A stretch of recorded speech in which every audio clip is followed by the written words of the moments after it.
A couple of weeks ago, Ford released their new car that they would be running in the 2024 NASCAR Cup Series. Well, Toyota has done the same. I believe Chevy will be running the same thing next year. Maybe they will have a different one. I'm not 100% sure. But Toyota and Ford for sure have different bodies, different looks for next year. We talked about Fords a couple of weeks ago, as I said, made a separate video on that. Today we're going to talk about Toyota, but before that, it is officially the full off season. NASCAR's obviously been done for about 3 weeks. F1 just finished yesterday. So now it is full off-season mode for me. So after F1 finished, I was like, okay, I can do off-season stuff now. Just focusing on F1 those last couple of races, just to make sure I get everything in. Well, I have some off-season video ideas that will be happening this week. The first, I gotta admit. Actually, yeah, let's put this in order.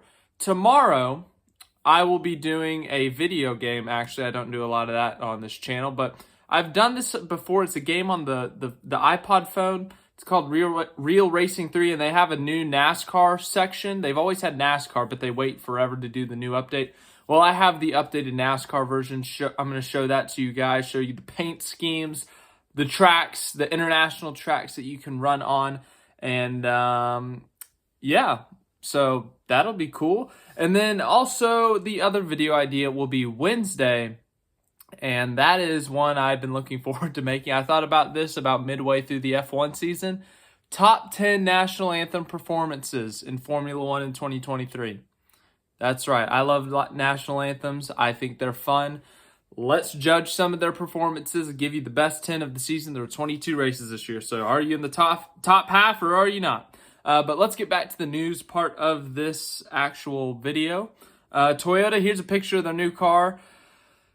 It's certainly a look of all time. It's not the ugliest race car I've ever seen. It's also not the prettiest. I'd say it's somewhere in the middle. I think last year's Toyota looked better, personally. That's my personal opinion. You may have a different personal opinion. You're allowed to have that different opinion. Let me know what your opinion is. But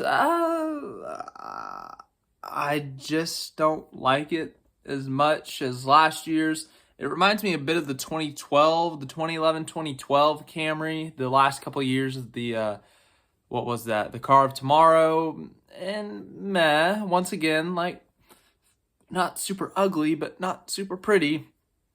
It's in the middle. So, in terms of just the look of it from a pretty standpoint, is that the right way to say it? I don't know. From a beauty standpoint, you get my point. It's somewhere in the middle. I thought last year's looked great. I thought the Gen 6 looked great with the Toyota Camry. But this is a look. So, yeah, let's see what the Toyota people had to say. So, among its new characteristics are a new front fascia, which, of course, we all remember that one. That was where Denny Hamlin and Kyle Busch got disqualified at Pocono because they had tape on that front fascia or something like that. An upper grille slot. There are new character lines, duct exits on the hood, and C-shaped corner vents on the larger lower grille area. The front headlights are slimmer and wider, and the taillights are thinner. The front headlights are slimmer and wider. How are you slimmer and wider? Someone smarter than me knows what that means. The newly designed car replicates the 2025 Toyota Camry XSE production car. The 2024 Camry XSE race car will properly highlight Toyota's attention to detail, as has been showcased in the new street version Toyota Camry, said Paul Dolashall, Group Manager of Motorsports Toyota North America. We are excited to bring this car to the racetrack and continue to achieve success with it for years to come. The amount of work put into this car's production cannot be overstated, and we thank everyone at TRD and Calty Design for their efforts in creating a premier vehicle for our team partners to compete for wins and championships. So, pretty straightforward. They design a new car. Obviously, they're going to like it, regardless of what the person actually thinks they're going to promote their car. It's promoting their new line of Camry or something like that. Obviously, the Xfinity Series is still in the Supra, I believe. So yeah, once again, it's not the prettiest looking car, but it's not the ugliest looking car. It's just kind of somewhere in the middle. So yeah, that's my thoughts on it. I don't know how it's going to perform on track. Obviously, you'd expect it to compete for wins. You got Joe Gibbs Racing, you got 2311 Racing, and now you've got Legacy Motor Club in that Toyota field. So we're going to have at least 8 cars on track. Or 8 Toyota cars, I should specify. You know, Jimmy Johnson might run a couple of races next year.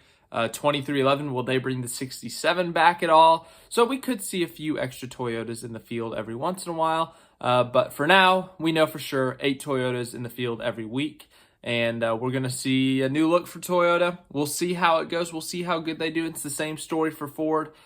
New car, new look. We'll see how it ends up going. Obviously, all of this was approved by NASCAR. I'm assuming they wouldn't release this if it wasn't approved by NASCAR, because, you know, you have to go through a bunch of tests and the car has to get approved by NASCAR in order for you to have a new body. So I'm assuming they passed all those tests, or else they wouldn't be releasing this. So thanks for watching. As I said, we got some off-season videos coming up. Video games, national anthems, anything else I can think of.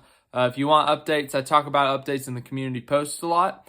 But as for anything else, let me know some thoughts in the comments on this car. If you got any off-season video ideas, go crazy. So thanks for watching again. Hope you have a good day.